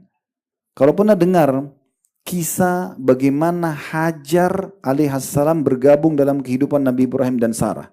Sudah pernah dengar ya? Bagaimana cerita awalnya Hajar bisa menjadi, nanti akhirnya nikah sama Nabi Ibrahim. Itu awal kisahnya Bapak Ibu sekalian. Nabi Ibrahim satu waktu pernah mau jalan melewati Mesir bersama Sarah. Waktu itu belum ada Hajar. Gitu ya. Di Mesir kebetulan ada raja zalim. Kezaliman raja ini agak unik. Dia suka mengambil istri orang. Iya. Karena bagi dia, semua perempuan yang berstatus istri pasti punya kelebihan. Gak mungkin tidak. Pasti laki-laki mau nikah karena ada kelebihannya gitu. Tentu dia juga pilih-pilih. Ya. Tapi yang jelas Sarah ini karena sangat cantik. Ya, orangnya secara fisik sempurna. Terus Nabi Ibrahim bilang, ini nanti, hai Sarah, kalau kita masuk ke Mesir ini, ada raja zalim, suka ngambil istri orang. Supaya kamu tidak diambil sama dia nanti, kalau kamu ditanya, kamu ini siapa? Bilang saudara saya. Maksudnya saudara dalam iman. Gitu kan? Karena dia zalim. Kalau saya ditanya, saya juga bilang kamu saudari saya. Tapi waktu masuk di Mesir, ternyata karena sangat cantik Sarah ini, prajurit-prajurit dari zalim ini nggak pakai mau percaya, nggak mau lagi nanya kamu saudara atau bukan, diambil dibawa ke raja langsung. Raja juga dalam riwayat itu disebutkan, karena cantiknya Sarah, dia tidak sabar, dia mau jamah. Sarah pun berdoa kepada Allah Subhanahu wa taala agar diselamatkan dari keburukan raja ini. Tiba-tiba stroke tangannya, gak bisa bergerak. Lalu di dalam kamar itu yang dia mau perkosa Sarah ini, maaf ini bahasa gitu. Jadi dia bilang, apa yang kau buat sama saya? Kata raja itu. Kata Sarah, saya berdoa sama Tuhan saya untuk diselamatkan dari keburukan kamu. Kamu mau jahat dengan saya. Lalu dia bilang, kalau gitu minta sama Tuhanmu agar saya disembuhkan. Saya tidak akan ganggu kamu lagi. Sarah berdoa depan dia, ya Allah sembuhkan orang ini. Karena minta doa ini spontan Allah terima, sembuh tiba-tiba. Raja ini pikir, ini main-main. Gitu. Kok bisa stroke tiba-tiba sembuh? Dia mau jama yang kedua kali Bapak Ibu sekalian. Tetap dia mau perkosa lagi. Sarah berdoa lagi, stroke dua-dua tangannya. Ya. Akhirnya dia bilang, apa yang kau buat sama saya? Kata Sarah, saya berdoa sama Tuhan saya, diselamatkan dari keburukan kamu. Maka dia bilang, berdoalah sama Tuhanmu, saya janji tidak akan ganggu kamu. Sarah berdoa lagi, ya Allah sembuhkan orang ini. Sembuh tiba-tiba. Belum kapok, yang ketiga kali, dia masih mau jama lagi. Coba Bapak Ibu baca kisah itu ya. Itu kisah masyhur. Maka Sarah berdoa, semua badan raja itu stroke kecuali mukanya saja. Dia udah gak bisa bergerak. Lalu dia mengatakan, apa yang kau buat? Kata Sarah, saya berdoa sama Tuhan saya. Selamatkan dari keburukan. Dia bilang, saya benar-benar sekarang berjanji tidak akan ganggu kamu lagi. Dan saya akan panggil semua staf saya lah ya di kerajaan ini untuk jadi saksi. Berdoa saja supaya saya disembuhkan. Akhirnya Sarah berdoa, raja ini sekarang percaya sudah. Kalau ini pasti ada bantuan dari dia tidak yakin sama Allah, raja itu zalim, dia tidak orang kafir. Maka dia pasti ada bantuan yang dari dia tidak bisa jangkau.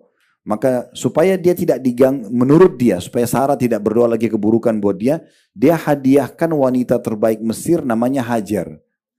Nah dikasihlah hadiah untuk Sarah gitu ya. Supaya nanti Sarah nggak berdoa lagi buruk buat dia. Nah itu awal kisahnya Hajar gabung sama Sarah. Dan tentu kisahnya cukup panjang. Sampai akhirnya Sarah suka mendengar Nabi Ibrahim mohon agar dikasih anak. Tapi Sarah mandul. Baru dia bebaskan, dia berikan Hajar kepada Ibrahim untuk dinikahi. Lalu menjadi istri lah dia. Tapi awal kisahnya itu Raja Mesir zalim ini suka ngambil istri orang. Karena status istri. Itu mahal sekali itu. Ya. Itu mahal sekali. Makanya kadang-kadang ada banyak orang sedih. Maaf kalau ada akhwat kita di sini belum nikah. Saya tidak maksud apa-apa. Cuma memberikan gambaran. Karena kalau belum nikah. Sudah 25 tahun, sudah 30 tahun. Orang tuanya pun kepikiran. Saya punya kisah unik waktu haji. Di travel yang Allah amanahkan. Ada satu bapak datang kepada saya di musim haji. Di Mina, pas lagi di kami ihram, lalu dia bilang, Ustaz, saya mau nyampaikan sesuatu. Saya bilang, baik silakan Pak. Dia cerita lah, beliau guru apa segala macam. Terus dia bilang, saya ini haji sama istri saya, dibiayai oleh anak saya. Tapi anak saya ini sudah 30 tahun atau 32 tahun belum menikah. Cuma karirnya tinggi. Bagus jabatannya, pendapatan. Saya haji ini dibiayai oleh dia sama istri saya. Cuma saya kepikiran ini, anak perempuan saya belum menikah. Itu fitrahnya orang tua. Kalau laki-laki 30 tahun masih biasa-biasa aja. Perempuan sudah jadi, karena ada masa manufos. Dia tidak bisa produksi lagi manusia gitu kan. Gak bisa hamil. Maka dia bilang, tolong Ustaz, bisa bantu cariin jodoh. Baik, saya bilang insya Allah Pak, mudah-mudahan Allah mudahin ya, saya tidak punya gambaran sekarang. Tapi di Indonesia kami kebetulan punya yayasan namanya Mawaddah Indonesia. Itu memang seperti biro jodoh syar'i ya. Ya, tapi ada tata cara dan ini yang kita hindari, ini bukan biro jodoh orang buka website langsung lihat semua foto orang, enggak. Ada cara mekanisme yang membuat tidak ada terjadi itu tentunya ya. Dan Alhamdulillah setiap pekan ada saja yang menikah melalui yayasan kami, Alhamdulillah. Yang penting, nanti kita bantu Pak. Subhanallah, saya ini sering bercanda dengan jemaah laki-laki. Biasanya saya sama jemaah-jemaah laki-laki yang tidak bawa istri walaupun sudah menikah atau yang memang masih bujang. Saya sering panggil, bujang-bujang sini gitu. Sambil bercanda gitu ya. Sama-sama ke masjid, sama-sama ke taklim biasanya. Pas habis selesai haji tanggal 13 Zulhijjah, tanggal 14-nya saya mau pergi sholat duhur di Masjid Haram bersama dengan beberapa jemaah yang memang tidak bawa istrinya. Terus saya bilang, ayo bujang-bujang, ayo ke masjid semua. Nah, kebetulan saya juga sambil bilang, saya juga ini bujang karena nggak bawa istri, saya bilang gitu, sambil bercanda. Terus ada jemaah yang bilang, Ustaz, ini ditunjuk satu orang jemaah kita. Ini bujang bener Ustaz, nggak ada istrinya ini. Satu orang ini belum nikah. Saya panggil dia, memang betul antum belum nikah? Belum. Terus tiba-tiba saya ingat bapak itu. Saya bilang sama dia, sementara jalan ke Masjid Haram ini jaraknya cuma 100 meter. Saya bilang sama dia, antum mau nikah? Dia bilang, mau Ustaz, gitu kan. Kenapa selama ini belum nikah? Belum ketemu lah apa segala macam. Terus saya bilang, ingat bapak itu ada jemaah kita. Iya Ustaz. Itu ada anak perempuannya. Antum pernah lihat? Pernah. Kalau saya nggak perhatikan karena jemaah banyak. Ratusan orang Masya Allah. Jadi akhirnya dia bilang, iya saya tahu Ustaz. Nah itu bapaknya bilang di Kemah Mina, minta dicariin jodoh. Antum mau nikah sama anaknya itu. Terus dia bilang, ya mau aja Ustaz. Dia bilang gitu, mau aja. Terus gimana orang tua antum? Dia bilang ibu saya sudah meninggal, ayah saya masih hidup. Tapi ayah saya ini, karena laki-laki ini sudah 35 tahun.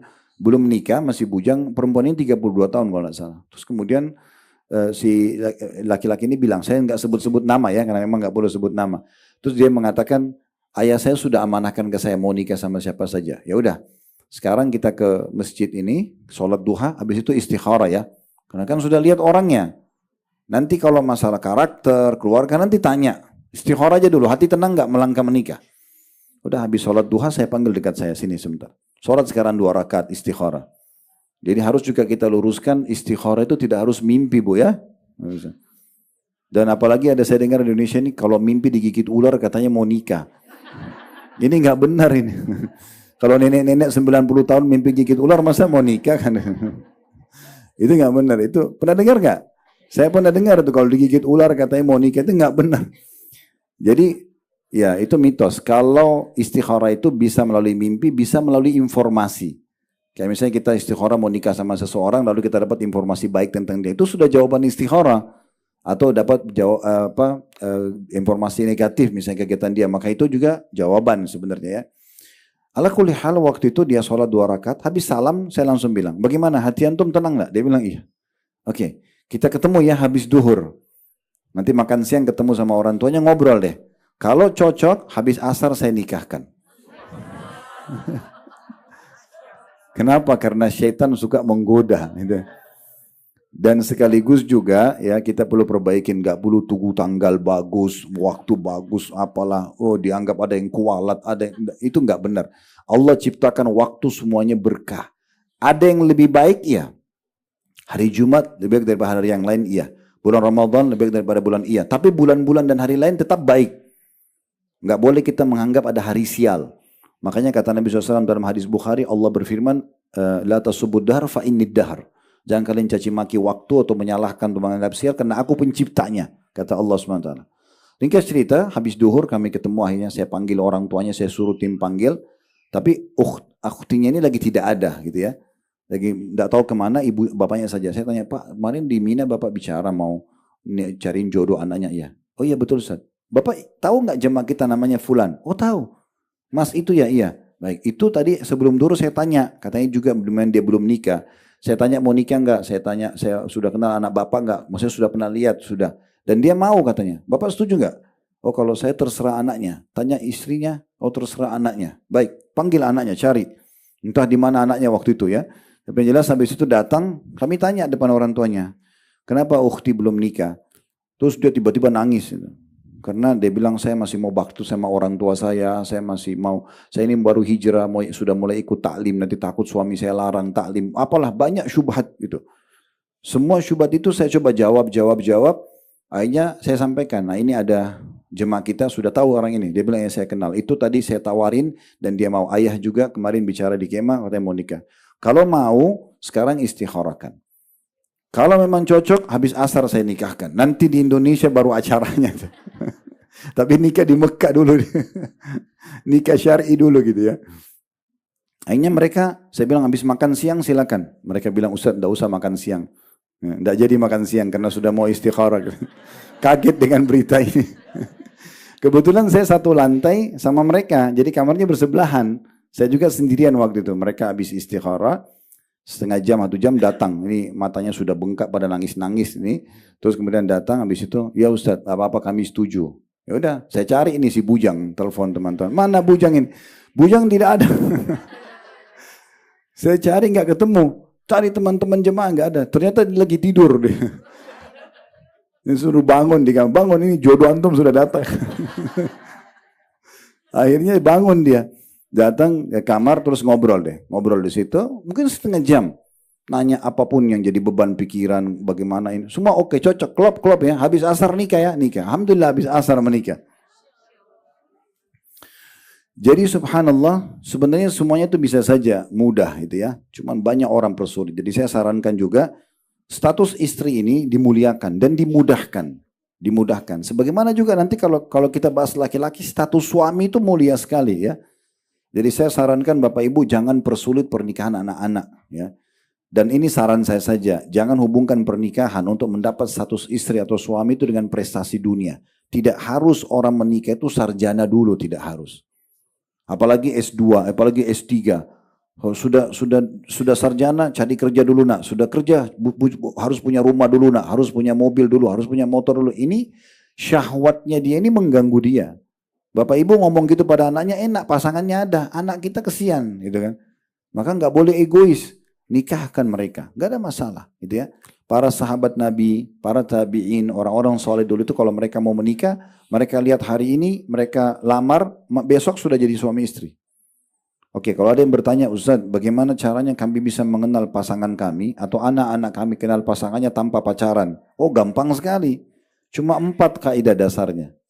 Yang pertama nazar syar'i, itu teori agama.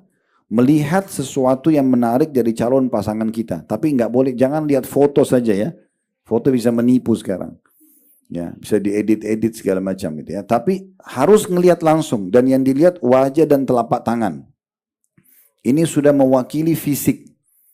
Muka akan selalu interaksi, telapak tangan juga mewakili tentang fisik. Jadi tidak perlu lihat dadanya, lihat rambutnya, lihat segala macam itu enggak. Nadhar syari. Kata Nabi SAW kepada sahabat yang mau menikah, lihatlah sesuatu yang bisa menarik dari calon pasanganmu. Gitu kan? Kemudian yang kedua, kenali keluarganya. Secara umum saja.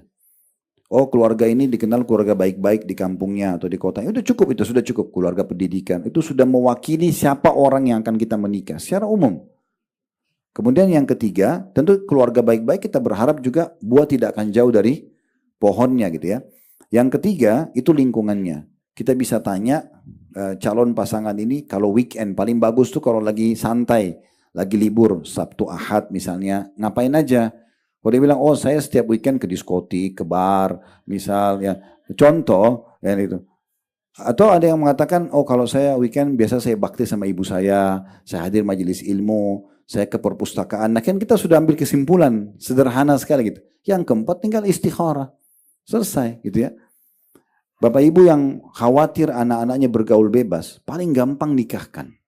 Menambah 1 piring makanan di atas meja makan kita untuk anak mantu, lebih baik sehingga anak kita aman daripada kita biarkan dia bergaul bebas. Akhirnya rusak nama kita, rusak namanya dia.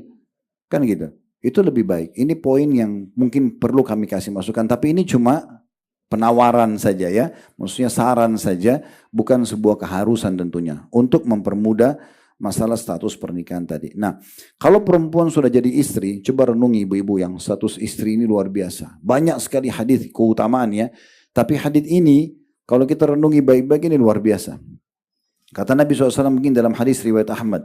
Idza shollat khamsaha. Kalau perempuan itu sudah menjaga sholat 5 waktunya, status istri ya, dia sholat 5 waktu. Di sini ibu perlu renungi, ibu nggak disebutkan sholat sunnah, sholat qobliyah, sholat ba'diyah, sholat dua, sholat taubat, sholat wudhu, sholat malam nggak disebutin. Artinya kalau ibu kerjakan sholat sunnah sudah nilai plus itu. Jaga 5 waktu sholat saja nih, subuh, duhur, asar, maghrib, isya. Ini paling 10 menit, 10 menit, 10. Ini 10 menit bagi orang Indonesia sudah luar biasa ini ya. Karena kita ahli banget tuh, kalau lomba sholat bisa juara. Jadi anggaplah 10 menit ya. Ini seperti 50 menit. Ini saja ibu jaga. Kalau istri atau seorang wanita menjaga 5 waktu sholat. Kalau dia sholat sunnah ini berarti tambahan ya. Ini 5 waktu sholat yang wajib saja. Wasamat syahraha. Dan puasa bulan Ramadan. Yang wajib saja setahun sekali. Senin, Kamis, Ayyamul Bid, 9 hari pertama bulan Zulhijjah, 9 dan 10 Muharram, ini tambahan plus. Kalau ibu lakukan itu luar biasa sudah. Tapi kalau ibu sholat 5 waktu saja yang wajib, puasa Ramadan sebulan, setahun sekali, kemudian dikatakan wahafidat farjaha, dan dia menjaga kemaluannya, tidak berzina. Ya. Kemudian wa'ata'at zaujaha, ini yang keempat, dan dia taati suaminya. Apapun suami bilang, iya, selama bukan maksiat. Ya. Syukurnya bu, dalam Islam tidak ada poliandri. Ibu nggak boleh punya 2 suami. Iya, poligami kan ada dalam Islam, laki-laki punya lebih dari 1 istri. Karena kalau istrinya kalau dia poligami, ini hamil, jelas siapa ayahnya. Tapi kalau perempuan poliandri 2 suami hamil, siapa ayahnya ini? Kan nggak jelas gitu ya. Artinya ibu hanya bakti sama 1 laki-laki ini saja. Sama ini 1 orang saja. Maka kemas baik-baik suami ibu, cari ridhonya, ibu mati masuk surga. Makanya syaitan sering membuat ibu selalu emosi, tidak suka, masalah sama suami. Padahal ini 1 orang ini yang Allah jadikan sebagai ya kunci surganya gitu ya. Makanya dikatakan wa'ata'at zaujaha, dia taat sama suaminya. Dia berikan pelayanan yang terbaik pada suaminya. Dikatakan qila laha, akan dikatakan padanya nanti, udkhulil jannata min ay abwabil jannati syi'ti. Masuklah dari pintu surga manapun yang kamu mau. Cuma jaga 4 ini. Salat 5 waktu, puasa Ramadan, menjaga kesucian kemaluan, tidak selingkuh, tidak zina, melayani ustaz dan suami dengan baik, selesai, masuk surga. Laki-laki tidak ada seperti ini, ya. Banyak harus ada jihad, ada banyak bab-babnya gitu ya. Tapi perempuan itu dimudahkan oleh Allah. Itu status istri. Makanya saya sarankan yang sudah status istri nggak usah terlalu banyak programnya, ya. Program itu di luar itu tambahan oke lah, tapi jangan gara-gara mau kumpul sama teman-temannya tinggalin suami, tinggalin anak, bengkalekan rumah. Ini yang pintu surganya ditinggalkan, yang pernak-pernik didahulukan, ini keliru. Pernak-pernik boleh kumpul sama teman-teman, jalan seperti ini, pengajian, urus keluarga, silaturahim, jenguk orang sakit, tapi jangan yang utamanya ditinggalkan. Ini seperti ibu sholat sunnah tapi sholat wajib ditinggalkan. Kejar ikan teri, ikan pausnya lepas gitu kan. Nah iya, ini harusnya diperhatikan. Ini hadis luar biasa ini. Kemudian juga dikatakan kepada Nabi SAW dalam hadis riwayat An-Nasai, qila li Rasulillah ayyun nisa'il khair. Ditanyakan kepada Nabi SAW, wanita mana yang paling pantas kita kasih penilaian terbaik? Maka Nabi SAW sebut status istri ini. Qala allati tasurruhu idha nadhar. Seorang istri yang kalau dilihat oleh suaminya senang. Selalu senyum, selalu ramah, tatapan matanya syahdu, ucapannya santun, jamaan tangannya ramah, hatinya selalu lembut.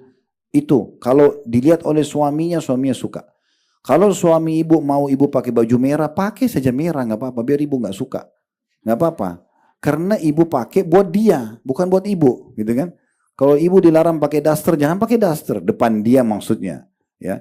Jadi apa saja yang dia mau, kalau dilihat itu kata Nabi SAW, ini wanita terbaik. Suaminya suka apa itu? Suami suka ibu nantar rumah seperti ini, tata seperti itu saja. Suami suka ibu masak ini, masak itu saja, selesai, gitu kan? Ibu kalau mau disayang sama suaminya, saya kasih resepnya, mau nggak? Ini jaga 3 hal saja. Jaga pandangan matanya.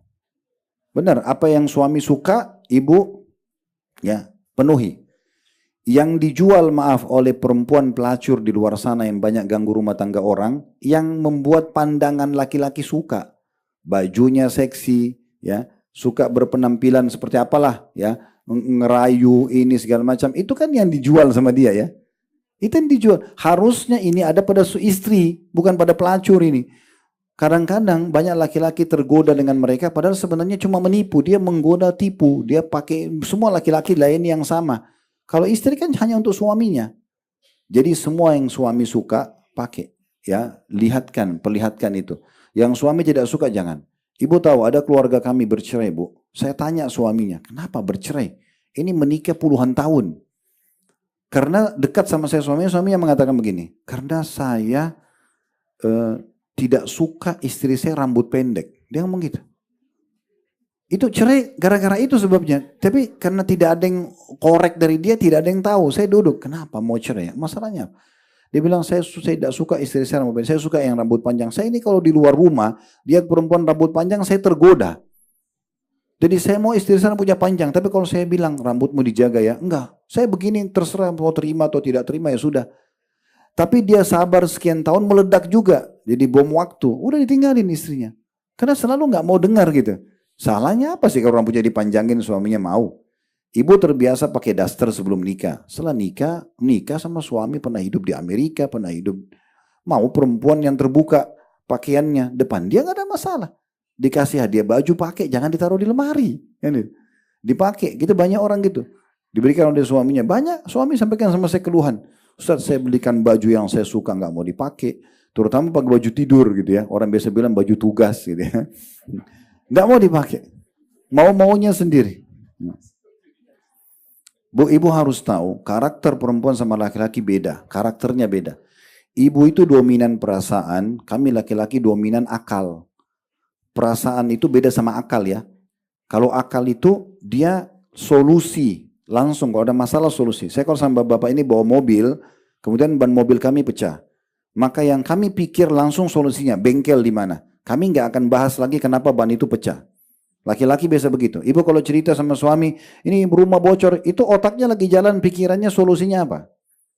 Kalau ibu beda, perasaan. Ibu kalau naik mobil, ban mobilnya pecah, ibu nggak cari bengkel. Ibu turun, lihat bannya dulu. Kenapa pecah ya? Lah ya, terbawa perasaan beda. Kan itu. Jadi ada hal-hal karakter. Nah, karakter juga sama. Karena ibu dominan perasaan. Ibu kalau sudah cinta sama suami, Bu. Maaf ini saya cuma kasih gambaran. Kalaupun suami datang kerja, mungkin dia belum mandi, tapi dia ingin menggaul sama ibu. Ibu biasa aja. Bagi ibu tuh, saya cinta sama dia kok nggak apa-apa. Bau keringat dikit nggak apa-apa. Tapi kalau laki-laki nggak gitu. Ibu bau bawang, ibu bau pete, bau apa. Dia nggak mau dekat. Karena dia akal, walaupun dia cinta sama istrinya. Beda. Kan gitu. Makanya harus dijaga ini. Kemudian yang kedua, itu adalah perutnya, makanan. Kalau misal suami ibu suka tempe goreng, mau ibu masak apapun, tempe goreng harus ada di sebelahnya. Kerupuk ada di sebelahnya. Biarin aja, yang lain tidak apa-apa ibu variasikan. Jangan ibu bilang, kamu nggak bosan ya? Udah, dia maunya itu saja. Dia kerja kasih uang untuk makan, kan gitu. Yang ketiga kemaluannya, biologis. Sperma itu panas, Bu. Kalau tidak dituangkan itu emosi bawaannya.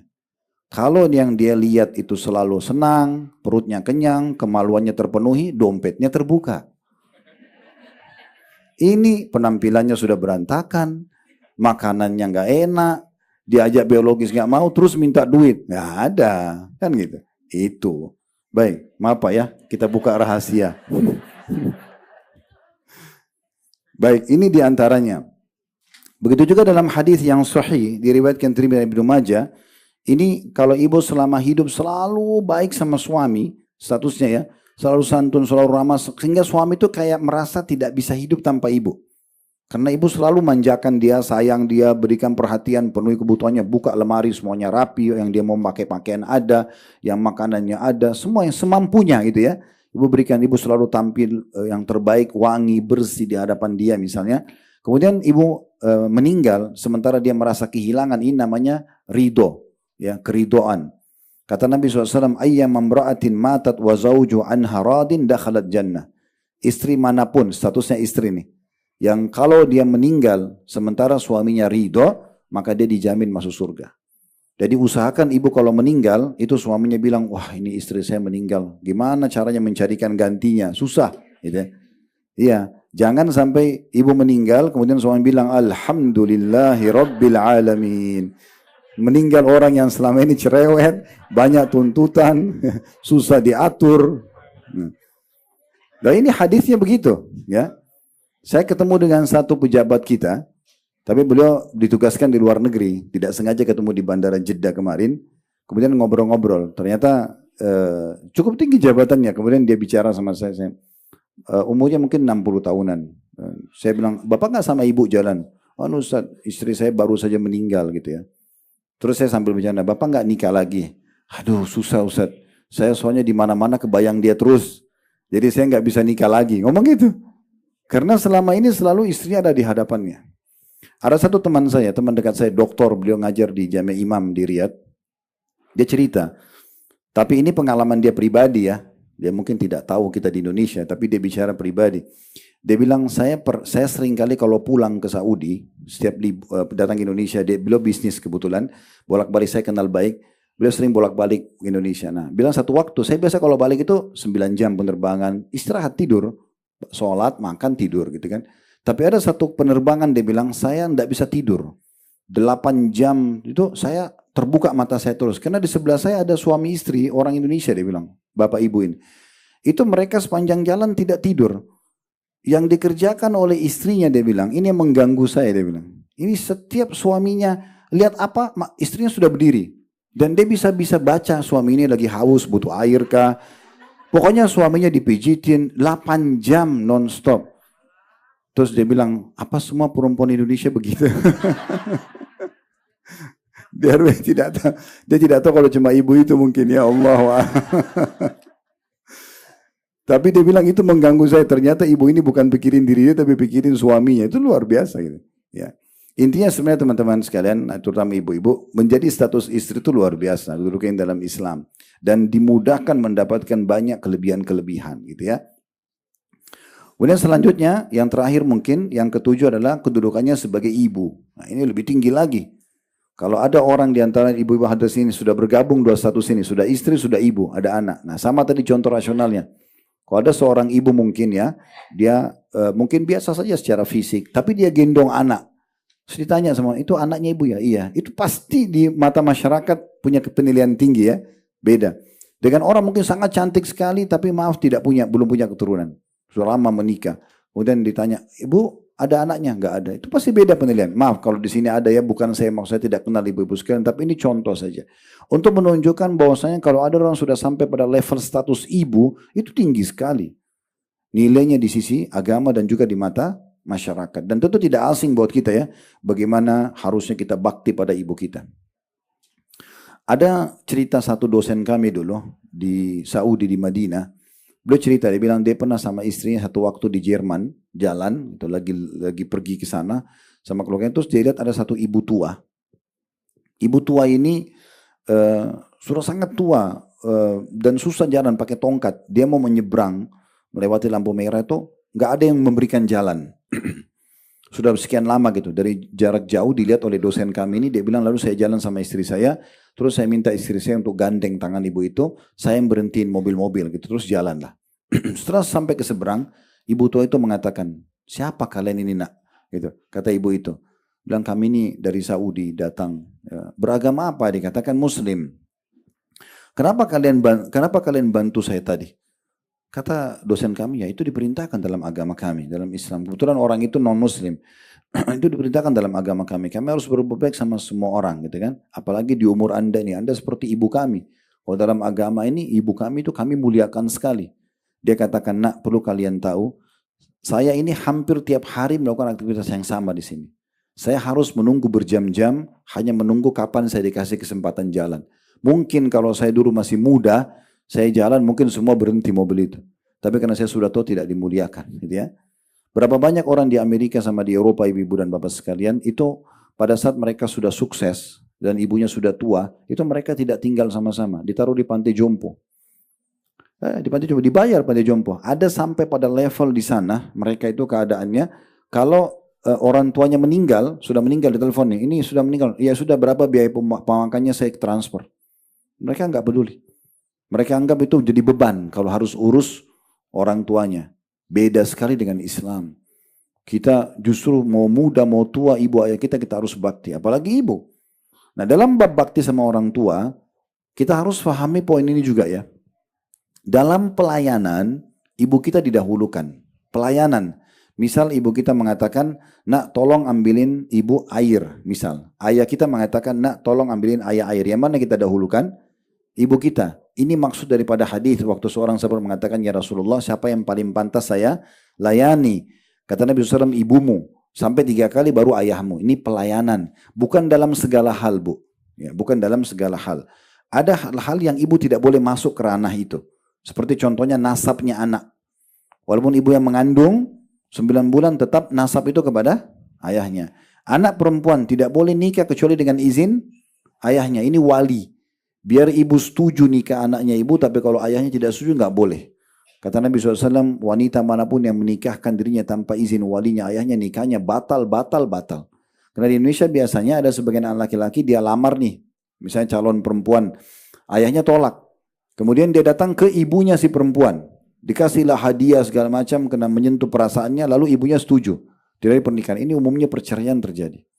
Karena tidak izin walinya. Nikahnya dianggap batal, gitu kan. Nah ini ibu tidak boleh masuk ke ranah itu. Yang ibu bisa masuk ke ranah itu adalah ibu pelayanannya. Ibu didahulukan iya, gitu kan. Tapi nasab, pernikahan, ini tidak ada hak ibu di situ ya. Jadi kita perlu ada batasan dalam bakti sama orang tua kita. Tapi intinya kedua orang tua harus kita muliakan. Ya, harus kita muliakan. Dan tidak asing firman Allah Subhanahu wa taala dalam surah Al-Ahqaf ayat 15 di mana Allah Subhanahu wa taala menyebutkan perjuangan seorang ibu dalam mengandung ya. Ini yang menyebabkan kenapa dia didahulukan dalam pelayanannya. Al-Ahqaf ayat 15, "Wassaynal insana biwalidayhi ihsana, hamalathu ummuhu kurhan wa wada'athu kurha." وحمله وفصاله 30 شهرا حتى إذا بلغ أشده وبلغ 40 سنة قال ربي أوزعني أن أشكر نعمتك التي أنعمت علي وعلى والدي وأن أعمل صالحا ترضاه وأصلح لي في ذريتي إني تبت إليك وإني من المسلمين. Terjemahannya, kami perintahkan kepada manusia supaya berbuat baik kepada ibu bapak atau kedua ibu bapaknya. Ibunya mengandungnya dengan susah payah dan melahirkannya juga dengan susah payah. Mengandungnya sampai menyapinya, menyusuinya adalah 30 bulan. Ini yang paling sempurna. 2 tahun menyusui ya, dan sisanya mengandung. Sehingga apabila dia telah dewasa si anak ini dan mencapai umur 40 tahun, ini kita dianjurkan semua kita kalau sudah sampai 40 tahun selalu ulangi doa ini. Dia mengatakan, ya Tuhanku, tunjukilah aku untuk mensyukuri nikmat Engkau yang telah Engkau berikan kepadaku dan kepada ibu bapakku, dan supaya aku dapat berbuat amal yang saleh yang Engkau ridhoi. Berilah kebaikan kepadaku dengan memberi kebaikan kepada anak cucuku. Sesungguhnya aku bertobat kepadamu dan sungguhnya aku termasuk orang-orang yang berserah diri. Telah datang kepada Ibnu Umar telah datang kepada Nabi SAW, Bapak Ibu sekalian, ini riwayat yang sahih, riwayat Bukhari Muslim ya. Telah datang kepada Nabi SAW mengatakan, ya Rasulullah, saya ingin berperang bersama anda, saya ingin hijrah dengan anda, tinggal di Madinah, sholat dengan anda. Ini amalan yang luar biasa, mulia sekali gitu ya.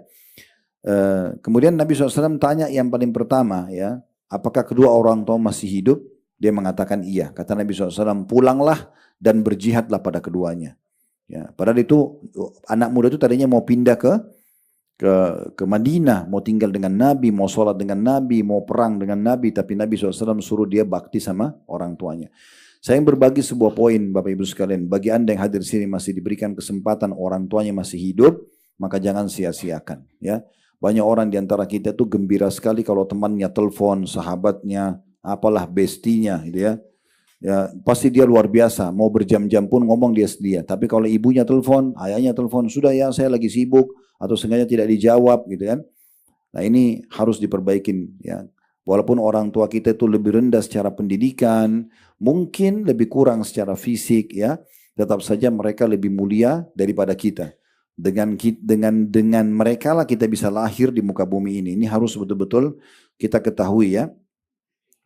Dan tentunya taat pada orang tua ini juga ya pada batasan yang tidak ada pelanggaran agama.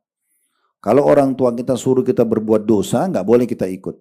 Tapi kalau selama bukan perbuatan dosa, kita wajib untuk memenuhinya. Tidak boleh kita menolaknya ya. Dan bagaimana orang-orang yang coba berusaha memaksimalkan berbakti sama orang tuanya, dia harus tahu batasan ini. Kalau orang tua kita misal, maaf, ibu berjilbab, lalu orang tua mengatakan buka jilbab una, ini nggak boleh ibu patuh.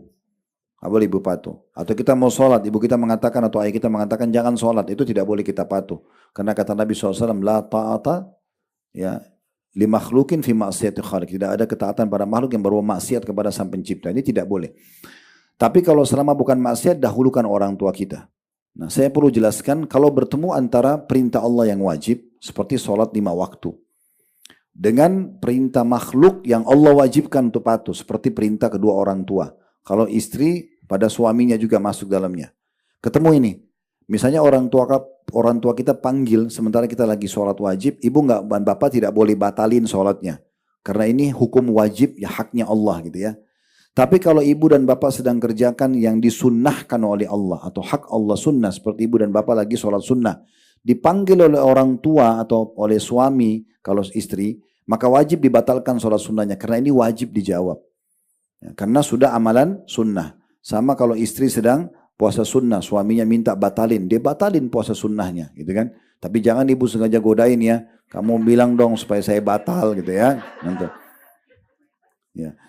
Baik, jadi seperti itu kurang lebih. Dan dalam bakti sama orang tua ini sebenarnya tidak akan pernah bisa kita balas jasa orang tua kita, walaupun Bapak Ibu sekalian kita sudah memberikan apapun di muka bumi ini.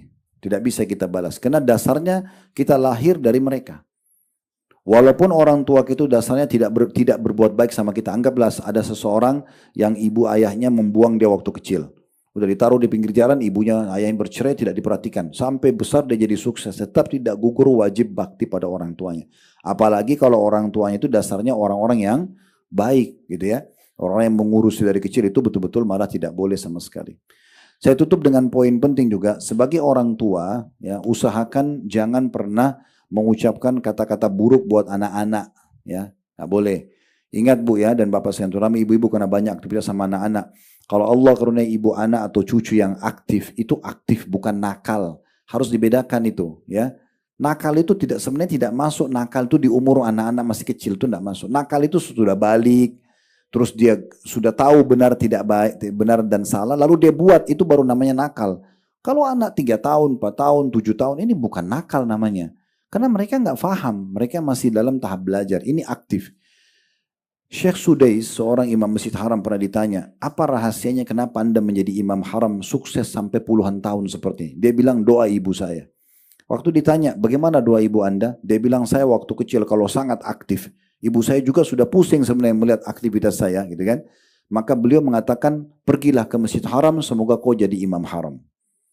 Jadi dalam kondisi menjengkelkan pun misalnya anak-anak itu tetap kita doakan yang baik.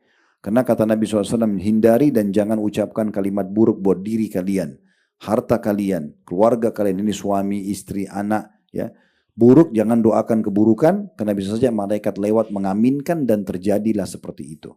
Jadi jangan kita ucapin salah ya. Contoh misalnya Bapak Ibu lihat diri di cermin lalu bilang, kok saya jelek ya? Itu nggak boleh. Karena yang buat muka kita bukan kita, Allah. Kita seakan-akan menghina Allah yang penciptanya. Kita nggak pernah pilih, saya mau alis begini ya Allah, mata enggak, ini begini Allah kasih, pakai sebagai fasilitas untuk ibadah kepada saya. Clear. Percaya diri aja selesai, gitu kan? Begitu aja tugasnya kita pakai, jangan menghina diri sendiri. Jangan selalu doakan keburukan harta. Mobil ini sial, motor ini sial misalnya gitu ya, atau rumah dianggap sial, nggak boleh ucapin itu. Ada pernah wanita naik unta, Bapak Ibu sekalian, di masa Nabi SAW, lalu kaki untanya itu keseleo, lalu dia melaknat atau marah-marah sama syaitan. Kata Nabi SAW, jangan kalian mengucapkan itu. Ya, karena kalau syaitan itu dijadikan seakan-akan dia penyebab terjadinya sesuatu itu, dia makin besar, makin bangga. Tapi ucapkan Bismillah, karena itu akan membuat syaitan makin kecil. Syaitan makin kecil, ya. Dan Nabi SAW mengatakan, turunlah dari unta itu, tidak boleh unta yang buruk ini, yang sudah dikutuk, ya doakan buruk berjalan bersama kami. Jadi nggak boleh. Doakan selalu yang baik-baik gitu ya. Apa saja selalu berdoa baik. Termasuk suami istri. Selalu saling mengucapkan salam. Assalamualaikum warahmatullahi wabarakatuh. Kalau ketemu masuk dalam rumah, WA, telepon. Assalamualaikum, semoga keselamatan dunia akhirat untukmu. Warahmatullah, semoga rezeki Allah selalu bersamamu. Wabarakatuh, semoga berkah. Itu kan kalau dalam satu hari kita berkomunikasi sama istri 3-4 kali, berapa banyak doa kebaikan yang didapatkan untuk pasangan kita. Selalu doakan kebaikan-kebaikan. Walaupun mereka punya kesalahan, doakan agar kesalahannya jadi baik. Ya, Bapak Ibu kalau sedang menghadapi satu permasalahan, anggaplah kita dizalimi oleh orang. Kita punya dua opsi berdoa. Opsi pertama, ini murni dendam. Dendam saja. Ya Allah, butakan matanya, ya Allah, pincangkan kakinya. Misal, uangnya kita diambil, atau orang buat zalim, kita doain. Diterima sama Allah, terima kalau kita sedang dizalimi. Karena dua orang yang terzalimi tidak ada hijab antara dia sama Allah gitu ya. Tapi ini murni balas dendam. Kalau Allah kabulkan selesai. Kita nggak dapat apa-apa. Tapi yang baik adalah ibu doakan dan bapak sekalian, ya Allah berikan dia hidayah. Supaya dia menyadari utangnya itu dia harus bayar. Begitu Allah terima dan dia bayar utangnya. Dan semenjak itu dia jadi orang baik, kita panen pahala dia terus. Artinya doakan kebaikan. Buat diri kita, buat pasangan kita, buat anak-anak itu jauh lebih baik. Karena tidak ada manusia yang sempurna tentunya. Ya. Dan kalau kita ingin membuka pintu bakti sama orang tua, ini panjang sekali bahasanya, buku tema sendiri. Tapi yang ingin kita titip pesankan, kalau ada seorang wanita sudah sampai pada status ibu, itu luar biasa. Kedudukannya sangat tinggi di sisi Allah subhanahu wa ta'ala. Allahu a'lam.